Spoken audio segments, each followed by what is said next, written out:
Hi friends, टीचमेट में आप सभी का स्वागत है।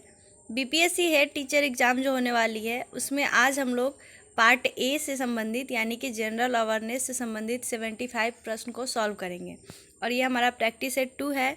तो चलिए देखते हैं हम लोग कौन कौन से क्वेश्चंस को इसमें सॉल्व कर रहे हैं। हमारा पहला प्रश्न है कि 1920 से 22 ईस्वी के असहयोग आंदोलन के दौरान बिहार में प्रचलित मान्यताओं में से एक यह थी कि उनकी जीत होगी क्योंकि गांधी, आपके ऑप्शन से ए, धर्म के प्रतीक थे, ऑप्शन बी, एक निपुण राजनीतिज्ञ थे, ऑप्शन सी, गांधी जी को अंग्रेज़ों को हराने का तरीका पता था, या फिर ऑप्शन डी, वे अंग्रेजी जानते थे। तो इसका सही आंसर है ऑप्शन ए, क्योंकि असहयोग आंदोलन के दौरान बिहार में गांधी जी के विषय में चर्चा थी कि वे साधारण मनुष्य नहीं हैं, उनको एक अवतार के रूप में देखा गया, जैसे कि महामानव या फिर दया की मूर्ति। ऐसा उनके बारे में बिहार के जनमानस के दिमाग पे अंकित हो गया था और गांधी जी को राम का अवतार और अंग्रेज़ों को रावण का अवतार के रूप में माना जाता था। और इसी के साथ साथ गांधी जी को धर्म और अंग्रेज़ों को अधर्म का प्रतीक माना गया। तो इसका सही आंसर हो जाएगा ऑप्शन ए, यानी कि गांधी जी जो थे वे धर्म के प्रतीक थे। नेक्स्ट प्रश्न है कि इनमें से कौन बिहार के किसान नेता थे। आपके ऑप्शंस है ऑप्शन ए स्वामी विद्यानंद, दूसरा है स्वामी सहजानंद, तीसरा है सरदार वल्लभ भाई पटेल, और अब है कि निम्नलिखित में से सही विकल्प का चयन कीजिए। आपके ऑप्शन है ऑप्शन ए 1 तथा 2, ऑप्शन बी 2 तथा 3, ऑप्शन सी 1 तथा 3, या फिर ऑप्शन डी केवल 2। तो बिहार के किसान नेता जो थे वे सिर्फ और सिर्फ स्वामी सहजानंद को माना जाता था। और बिहार में किसान आंदोलन सहजानंद सरस्वती के नेतृत्व में 1929 ईस्वी में स्टार्ट हुआ और बिहार प्रांतीय किसान सभा की स्थापना भी स्वामी सहजानंद ने की थी। और उत्तरी बिहार में किसानों के जो जीविकोपार्जन का जो उपाय था उसके अधिकारों को जमींदारों द्वारा छीने जाने के कारण 1919 से 1920 ईस्वी के दौरान उन्होंने किसान आंदोलन का विकास स्टार्ट किया। तो हमारा सही आंसर हो जाएगा ऑप्शन डी, यानी कि केवल 2, स्वामी सहजानंद इसके सही जवाब है। हमारा नेक्स्ट प्रश्न है कि किस क्षेत्र में राहुल सांकृत्यायन 1920 ईस्वी के असहयोग आंदोलन में सक्रिय थे। Option A Chhapra, option B Delhi, option C Lucknow, या फिर ऑप्शन डी पटना। तो आप लोगों को पता होगा राहुल सांकृत्यायन जो थे वो बिहार के छपरा जिले से संबंधित थे और राहुल सांकृत्यायन को हिंदी यात्रा साहित्य का पिता कहा जाता है। और वे असहयोग आंदोलन के प्रसार के लिए छठ पूजा को पसंद करते थे क्योंकि इस पर्व में बड़ी संख्या में महिलाएं सूर्य भगवान की पूजा के लिए एकत्रित होती थी और उनके बीच असहयोग आंदोलन के प्रचार में आसानी होती थी।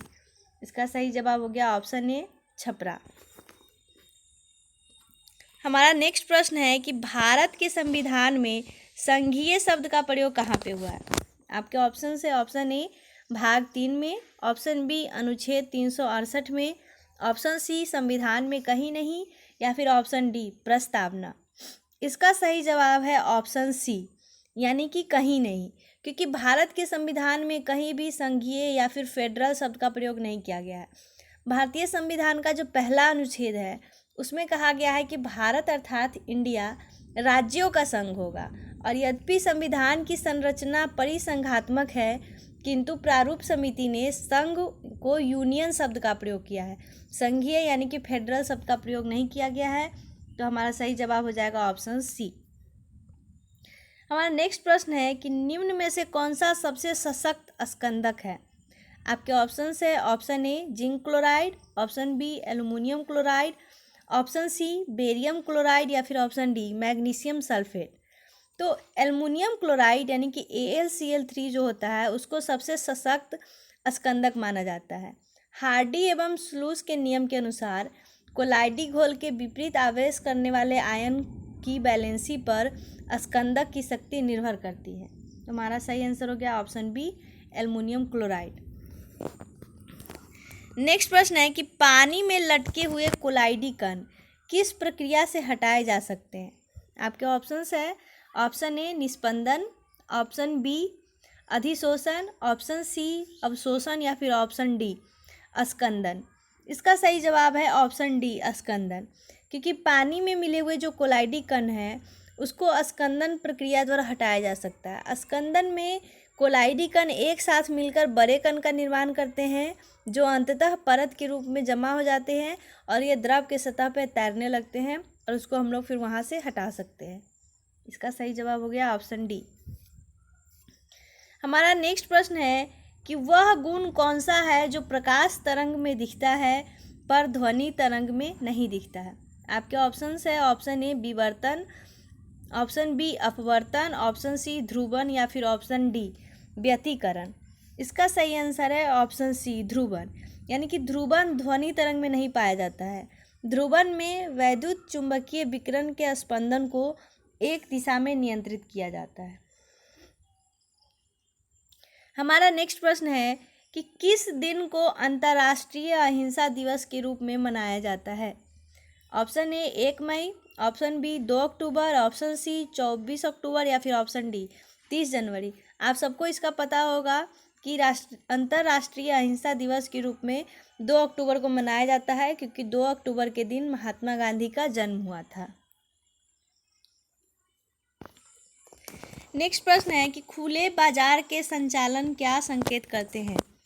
आपके ऑप्शन है ऑप्शन ए अनुसूचित बैंकों द्वारा उद्योग तथा व्यापार के लिए उधार लेना, ऑप्शन बी भारतीय रिजर्व बैंक द्वारा सरकारी प्रतिभूतियों की खरीद और बिक्री, ऑप्शन सी जमा राशि का संग्रहण या फिर ऑप्शन डी अनुसूचित बैंकों द्वारा भारतीय रिजर्व बैंक से उधार लेना। इसका सही आंसर है ऑप्शन बी भारतीय रिजर्व बैंक द्वारा सरकारी प्रतिभूतियों की खरीद और बिक्री। क्योंकि खुले बाजार की जो क्रियाएं हैं वो केंद्रीय बैंक द्वारा साख नियंत्रण का एक महत्वपूर्ण उपाय होता है और खुले बाजार की क्रियाओं के अंतर्गत केंद्रीय बैंक द्वारा मुद्रा बाजार में किसी भी प्रकार के बिलों तथा प्रतिभूतियों का क्रय विक्रय होता है। परंतु संकीर्ण अर्थ में इसका अभिप्राय केंद्रीय बैंक द्वारा केवल सरकारी प्रतिभूतियों का क्रय और बिक्रय है। इसलिए हमारा ऑप्शन बी सही हो जाता है। नेक्स्ट प्रश्न है कि प्रथम आम चुनाव कब हुए थे। आपके ऑप्शन है ऑप्शन ए 1951 ईस्वी में, ऑप्शन बी 1950 ईस्वी में, ऑप्शन सी 1948 ईस्वी में, ऑप्शन डी 1929 ईस्वी में। इसका सही आंसर है ऑप्शन ए प्रथम आम चुनाव 1951 ईस्वी में किया गया था, यानी कि आज़ादी के बाद। नेक्स्ट प्रश्न है कि पूर्ण स्पर्धा में कीमत ग्रहीता कौन होता है। आपके ऑप्शन से ऑप्शन ए उद्योग, ऑप्शन बी सरकार, ऑप्शन सी फर्म या फिर ऑप्शन डी खरीदार। इसका सही आंसर है ऑप्शन सी फर्म जो है वह पूर्ण स्पर्धा में कीमत ग्रहीता होता है। नेक्स्ट प्रश्न है कि सूर्य से पृथ्वी को प्राप्त ऊष्मा को क्या कहते हैं। तो सूर्य से पृथ्वी को प्राप्त ऊष्मा को हम लोग आतपन कहते हैं। ऑप्शन ए इसका बिल्कुल सही जवाब हो जाएगा। क्योंकि सूर्य के प्रकाश को पृथ्वी तक आने में 8 मिनट 20 सेकेंड का समय लगता है, इसलिए जो सूर्य से पृथ्वी को ऊष्मा प्राप्त होती है उसको हम लोग आतपन कहते हैं। नेक्स्ट प्रश्न है कि पीट्स इंडिया एक्ट के अंतर्गत निम्नलिखित में से किसे स्थापित किया गया। आपके ऑप्शन है ऑप्शन ए नियंत्रण बोर्ड, ऑप्शन बी राजस्व बोर्ड, ऑप्शन सी अस्थायी परिषद या फिर ऑप्शन डी निदेशकों की अदालत। तो पीट्स इंडिया एक्ट के तहत नियंत्रण बोर्ड को स्थापित किया गया था, ऑप्शन ए। क्योंकि इससे सरकार का कंपनी के मामले में नियंत्रण बढ़ गया और इस अधिनियम के द्वारा नियंत्रण बोर्ड की स्थापना की गई। नेक्स्ट प्रश्न है कि लाल चने से कौन सा एंजाइम मिलता है। आपके ऑप्शन है option A zymase, option B maltase, option C diastase या फिर ऑप्शन डी यूरिएज। इसका सही जवाब है ऑप्शन डी लाल चने से यूरिएज नामक एंजाइम मिलता है और यह विश्व भर में पाई जाने वाली चने की 90 किस्मों की जांच में पाया गया है कि इसमें 8 जोड़े गुणसूत्र तथा 28,269 जीन होते हैं। नेक्स्ट प्रश्न है कि हिंदू पेट्रियाट का संपादक निम्नलिखित में से कौन था। Option A Aurobindo Ghosh, option C Shishir Kumar Ghosh, option C Rajshekhar Basu या फिर ऑप्शन डी हरीश चंद्र मुखर्जी। तो इसका सही आंसर है ऑप्शन डी हरीश चंद्र मुखर्जी जो थे वो हिंदू पेट्रियाट के संपादक थे। नेक्स्ट प्रश्न है कि उस रोजगार की स्थिति को क्या कहते हैं जिसमें कृषि श्रमिकों की उत्पादकता शून्य है।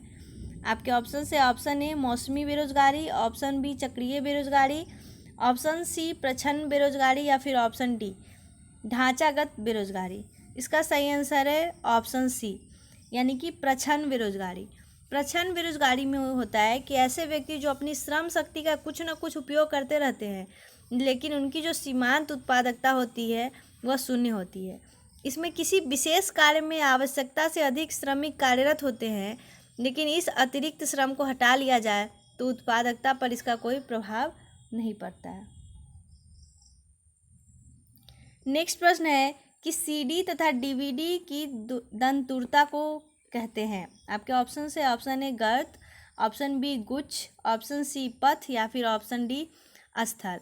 तो सीडी तथा डीवीडी की इंडेंटेशन को यानी कि दंतुरता को पथ कहते हैं, यानी कि ट्रैक कहते हैं। ऑप्शन सी इसका बिल्कुल सही हो जाएगा। नेक्स्ट प्रश्न है कि निम्नलिखित में से विषम इकाई को पहचानिए, यानी कि इसमें जो कौन अलग है उसको पहचानना है। आपके ऑप्शन से ऑप्शन ए लाल सागर, ऑप्शन बी काला सागर, ऑप्शन सी कैस्पियन सागर या फिर ऑप्शन डी मृत सागर। तो इसका सही आंसर है ऑप्शन ए लाल सागर। बाकी काला सागर, कैस्पियन सागर और मृत सागर जो है वो झील है और लाल सागर सिर्फ सागर है, इसलिए हमारा सही आंसर हो जाएगा ऑप्शन ए।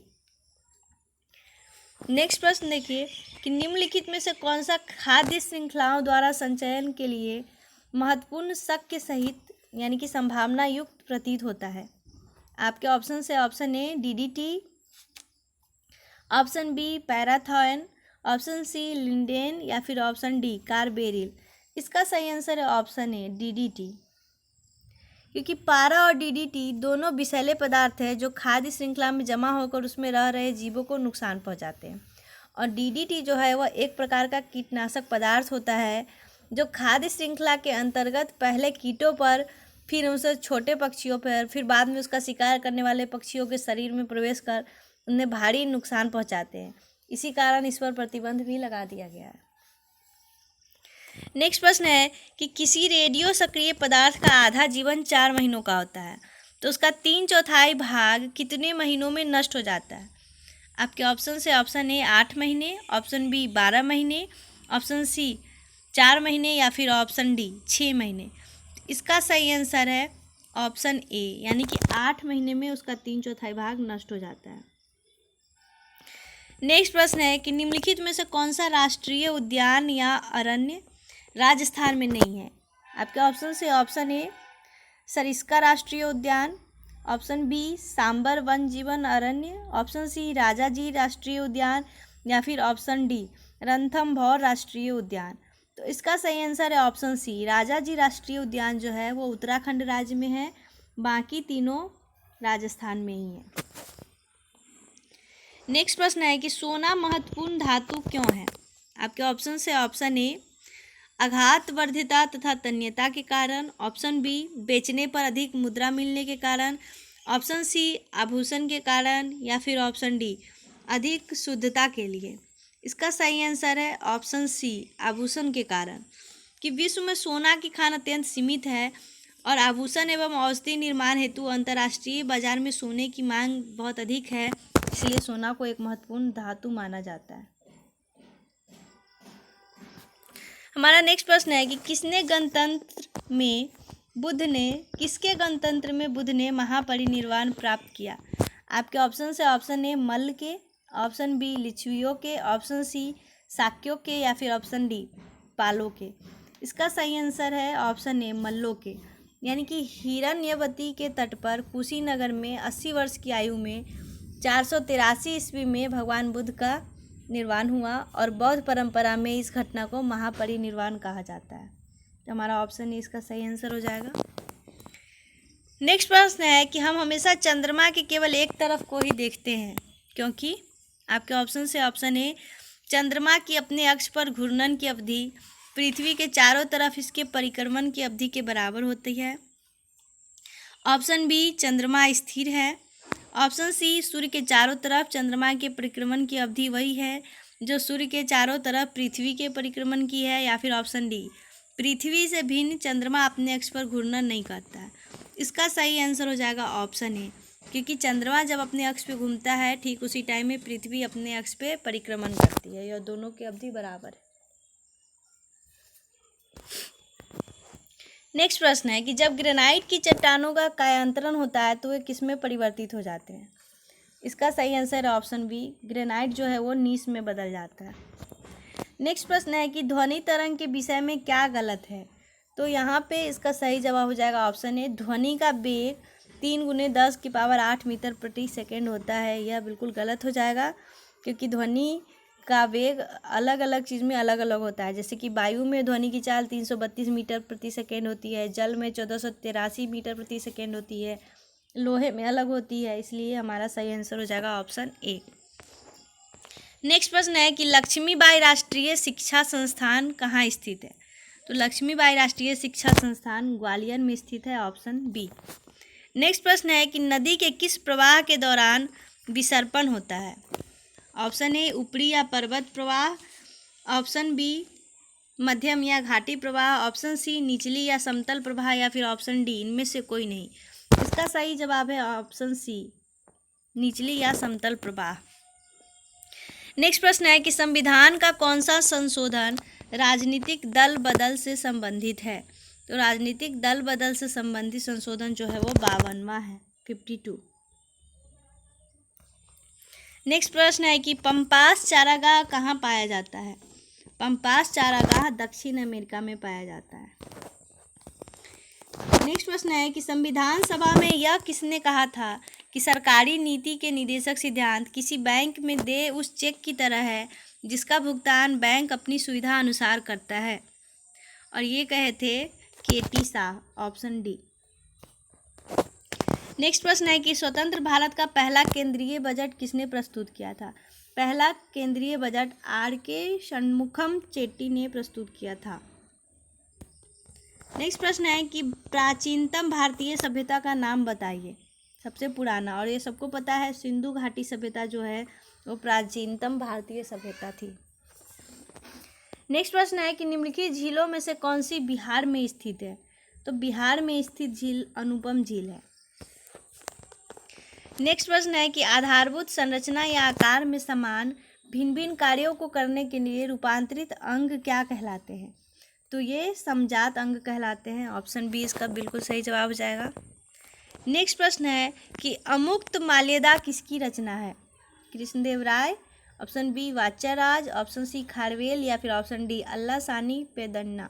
इसका सही आंसर है ऑप्शन ए, कृष्णदेव राय की ये रचना है। नेक्स्ट प्रश्न है कि वायु की आर्द्रता या नमी किस पर निर्भर करती है? ऑप्शन ए तापमान, ऑप्शन बी स्थान, ऑप्शन सी मौसम, या फिर ऑप्शन डी उपयुक्त सभी। इसका सही आंसर है ऑप्शन डी, वायु की आर्द्रता बाकी तीनों चीज़ पर निर्भर करती है। नेक्स्ट प्रश्न है कि भारत के राष्ट्रपति को स्वेच्छा निर्णय अधिकार यानी कि विवेकाधिकार के अंतर्गत क्या प्राप्त है? ऑप्शन ए प्रधानमंत्री की नियुक्ति, ऑप्शन बी मुख्य चुनाव आयुक्त की नियुक्ति, ऑप्शन सी वित्तीय आपातकाल घोषित करना, या फिर ऑप्शन डी किसी राज्य में राष्ट्रपति शासन लागू करना। इसका सही जवाब है ऑप्शन ए, प्रधानमंत्री की नियुक्ति राष्ट्रपति के विवेकाधिकार के अंतर्गत होती है। नेक्स्ट प्रश्न है कि शून्य यानी कि 0 डिग्री अक्षांश किस नाम से जाना जाता है? तो विषुवत रेखा को हम लोग 0 डिग्री अक्षांश के रूप में जानते हैं। नेक्स्ट प्रश्न है कि वृक्षों के लघुकरण यानी कि छोटा करने की जापानी कला का नाम बताइए। आपके ऑप्शन है option A bonsai, option B kirigami, option C origami, या फिर ऑप्शन डी इकेवाना। इसका सही आंसर है ऑप्शन ए बोनसाई। नेक्स्ट प्रश्न है कि निम्नलिखित लोकसभाओं में से किसने 5 वर्षों से अधिक की अवधि तक कार्य किया? आपके ऑप्शन है ऑप्शन ए चौथी, ऑप्शन बी 5वीं, ऑप्शन सी 6ठी, या फिर ऑप्शन डी 8वीं। इसका सही जवाब है ऑप्शन बी 5वीं लोकसभा। नेक्स्ट प्रश्न है कि वर्ष 1917 किसके लिए जाना जाता है? आपके ऑप्शन है ऑप्शन ए ट्रैफेलगर का युद्ध, ऑप्शन बी वाटरलू का युद्ध, ऑप्शन सी प्रथम विश्व युद्ध की समाप्ति, या फिर ऑप्शन डी रूसी क्रांति। तो 1917 ईस्वी को रूसी क्रांति के लिए जाना जाता है। नेक्स्ट प्रश्न है कि मंदिरों की उत्तरी शैली किस रूप में जानी जाती है? तो हम लोग मंदिरों की उत्तरी शैली को नागर के रूप में जानते हैं और दक्षिणी शैली को द्रविड़ के रूप में जाना जाता है। नेक्स्ट प्रश्न है कि यूनिसेफ का मुख्यालय निम्नलिखित में से किस नगर में स्थित है। आप लोग को पता होगा यूनिसेफ का मुख्यालय न्यूयॉर्क में है। ऑप्शन डी इसका बिल्कुल सही जवाब हो जाएगा। नेक्स्ट प्रश्न है कि भारत पर सबसे पहले आक्रमण करने वाले कौन थे। भारत पे सबसे पहले आक्रमण आर्यों ने किया था। ऑप्शन ए।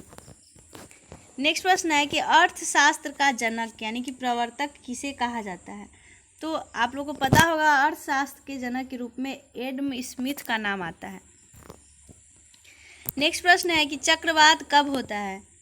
चक्रवात होता है जब केंद्र में निम्न दाब और चारों तरफ उच्च दाब होते हैं, तब चक्रवात आता है। नेक्स्ट प्रश्न है कि जायरे का पुराना नाम था।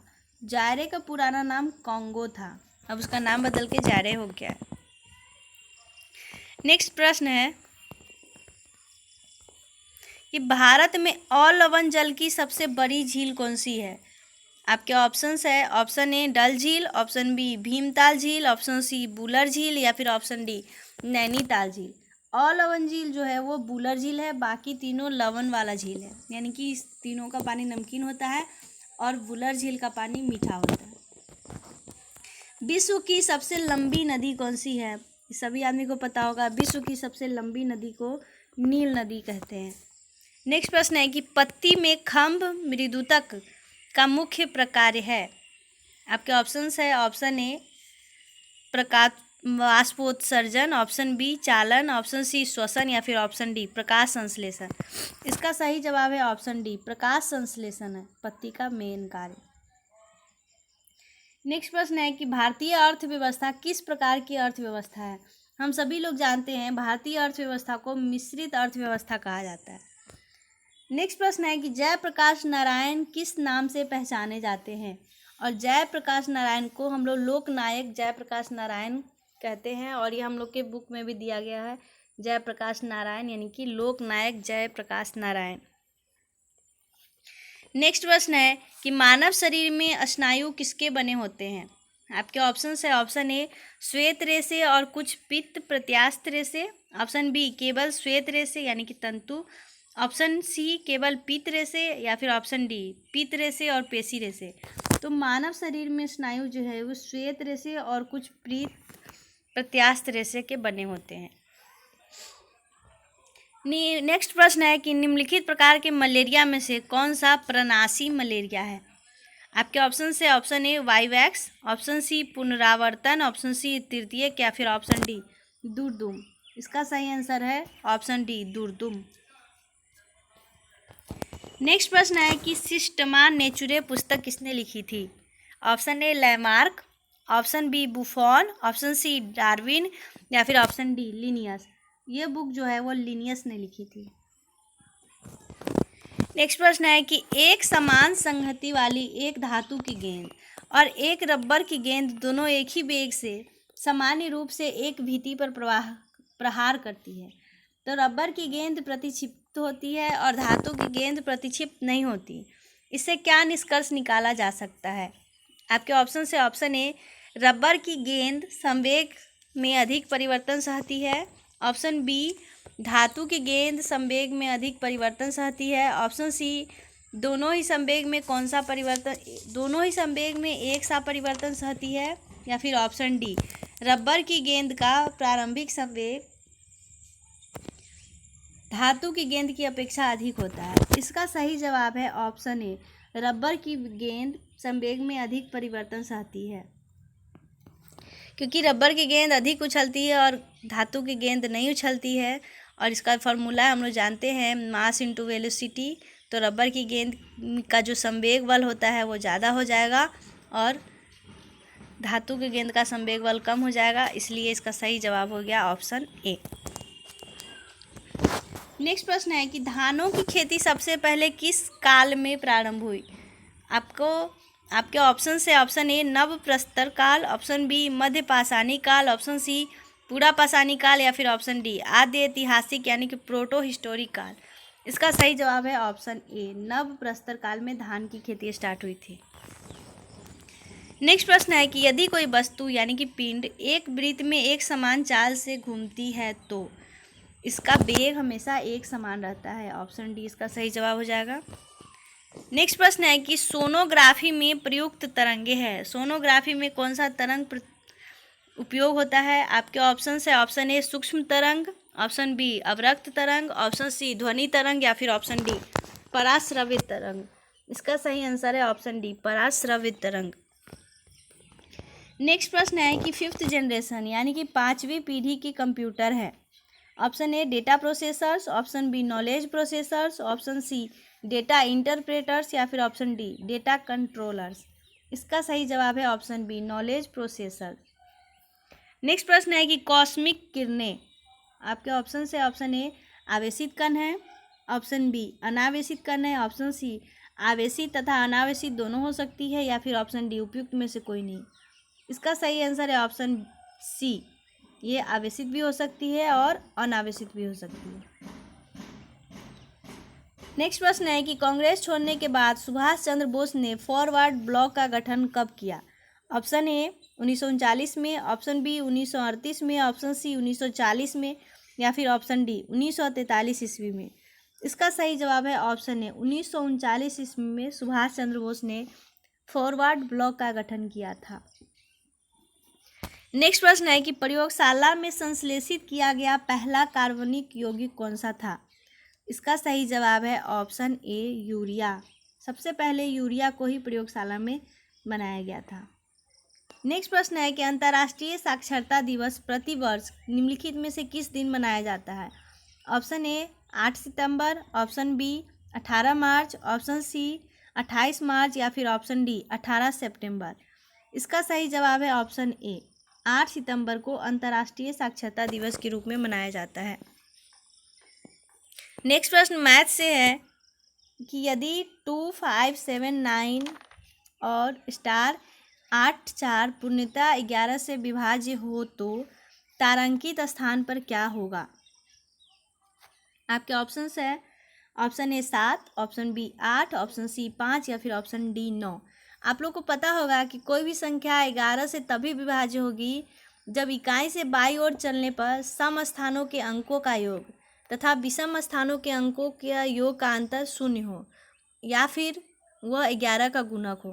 तो चलिए हम लोग देख लेते हैं। जहाँ पे स्टार लगा हुआ है उसको x मान लेंगे, सम स्थान को जोड़ेंगे तो 8 जोड़ 9 जोड़ 5, इसमें से हम लोग घटाएंगे 4 माइनस एक्स प्लस 7 प्लस 2 बराबर 0।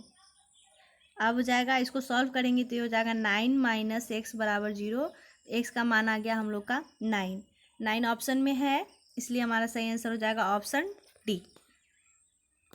नेक्स्ट प्रश्न है कि किसी वस्तु के क्रय मूल्य को कितने प्रतिशत बढ़ाकर उसका मूल्य अंकित किया जाए कि ग्राहक को 5% कटौती देकर भी 33% लाभ प्राप्त हो? तो इसको हम लोग इसके फॉर्मूला पे बना सकते हैं। फॉर्मूला होता है इसका बढ़ा हुआ अभिष्ट प्रतिशत बराबर यानी कि लाभ जो है R प्लस डी बटे 100 माइनस डी इंटू 100%। यहाँ पे R हो जाएगा 33% और D हो जाएगा 5। इस पर आप सॉल्व करिएगा 33 प्लस 5 बटे 100 माइनस 5 गुने 100, तो आपका सही जवाब आएगा 40%। नेक्स्ट प्रश्न है कि एक निश्चित अवधि में एक घोड़ा और शिकारी कुत्ता क्रमशः 30 मीटर और 50 मीटर जाता है। यदि 3 घंटे में शिकारी कुत्ता 9250 मीटर जाता है तो उतने ही समय में घोड़ा कितनी दूर जाएगा? इसका भी हम लोग बहुत इजीली निकाल सकते हैं। तो अभिष्ट दूरी क्या हो जाएगा 30/50 और इसमें हम लोग गुना कर देंगे 9250।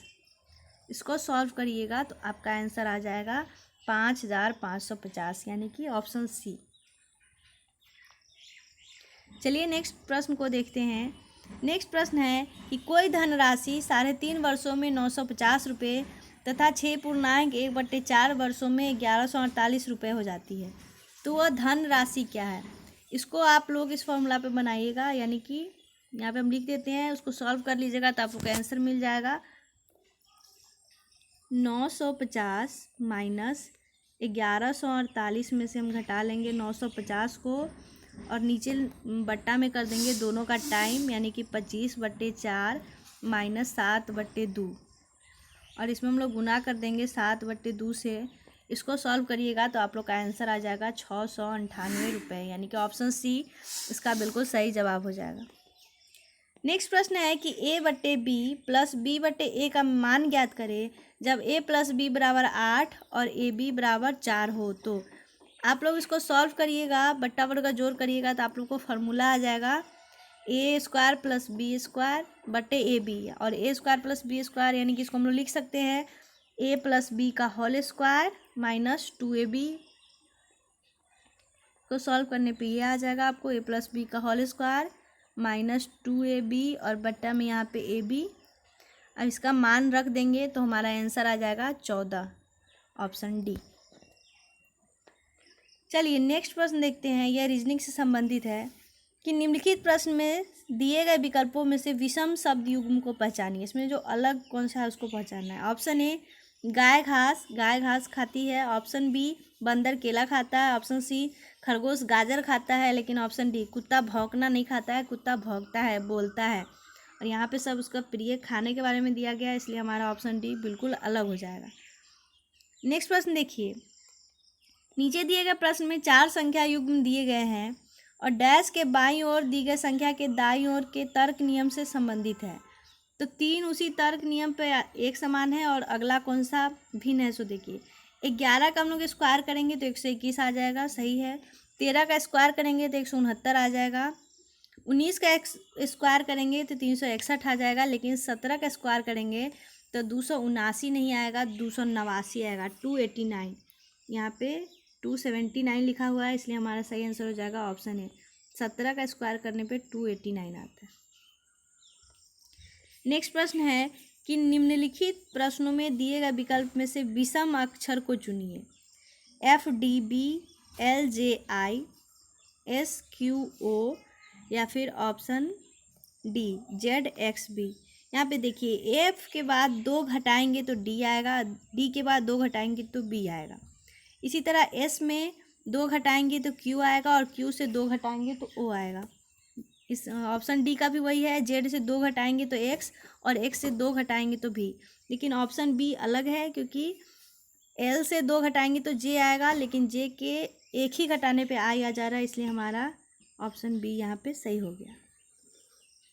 नेक्स्ट प्रश्न है कि निम्नलिखित शब्दों को शब्दकोश के अनुसार रखने पर कौन सा शब्द अंतिम स्थान पर आएगा। इसको आप लोग सॉल्व करिएगा तो इसका सही जवाब हो जाएगा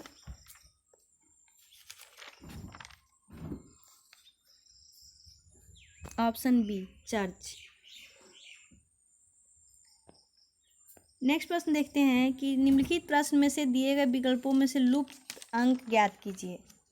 लुप्त अंक निकालना है 12, 17, 34, उसके बाद है वाट, उसके बाद है 78, 83, 166। 12 में 5 जोड़ेंगे तो 17 आएगा, 17 में 2 से गुना करेंगे तो 34 आएगा। फिर उसी तरह से 34 में 5 जोड़ेंगे तो 39 आएगा, 39 में 2 से गुना करेंगे तो 78 आएगा। फिर 78 में 5 जोड़ेंगे तो 83 आएगा और फिर 83 में 2 से गुना करेंगे तो 166 आएगा। इस तरह से हमारा सही आंसर हो गया ऑप्शन सी। आप लोग को यह वीडियो कैसा लगा हम लोग को कमेंट बॉक्स में ज़रूर बताइएगा, और 75 में से कितने प्रश्न आप लोग को सही हुए हैं ये भी जवाब दीजिएगा। Thank you so much.